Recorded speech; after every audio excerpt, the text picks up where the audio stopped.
ரசூலுல்லாஹி ஸல்லல்லாஹு அலைஹி வஸல்லம் சொன்ன அந்த மறுமை நாள் நெருங்கும்போது இந்த மாதிரி ஆன்சைட்டி, ஸ்ட்ரெஸ்ஸு, சூசைடல், அது மரணிக்கணுங்கிற எண்ணம் இதுவெல்லாம் அதிகமாயிரும். இன்னைக்கு இருக்கக்கூடிய ஜென்ரேஷனுடைய இறுக்கமே அதுதான்.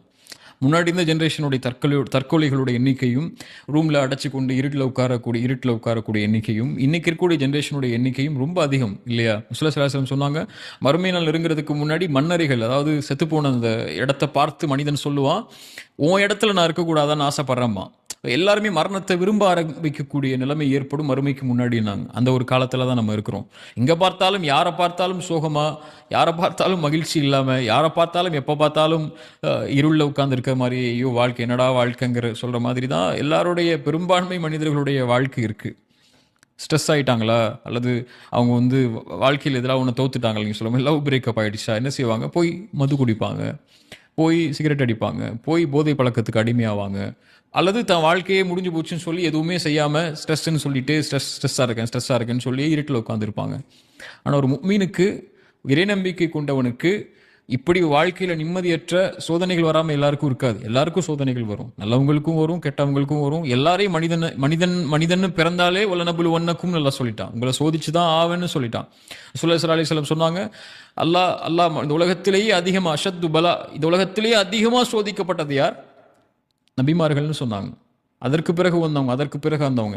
நீங்க எவ்வளவு ஒரு மனிதனுடைய சோதனை அல்லாஹ் எப்படி கொடுப்பான்னா அவனுடைய மார்க்கத்துக்கு தக்கன கொடுப்பான்னாங்க. நீ எவ்வளவு மார்க்கத்தில் உறுதியா இருக்கியோ அவ்வளவு உறுதியான சோதனைகள் உனக்கு வரும்னாங்க. அப்ப எல்லாரையும் அல்லாஹ் சோதிப்பான், பாவி நல்லவன்னு வராம. இப்ப சோதனை வரும்போது இறை நம்பிக்கை கொண்டவனுக்கு குர்ஆன் கொடுக்கக்கூடிய வழி, அலா பிதிக்ரில்லாஹி தத்மஇன்னுல் குலூப், அல்லாஹ்வுடைய நினைவுக்கு வா, அல்லாஹ்வின் பக்கம் வா, அங்கதான் உனக்கு நிம்மதி இருக்கு.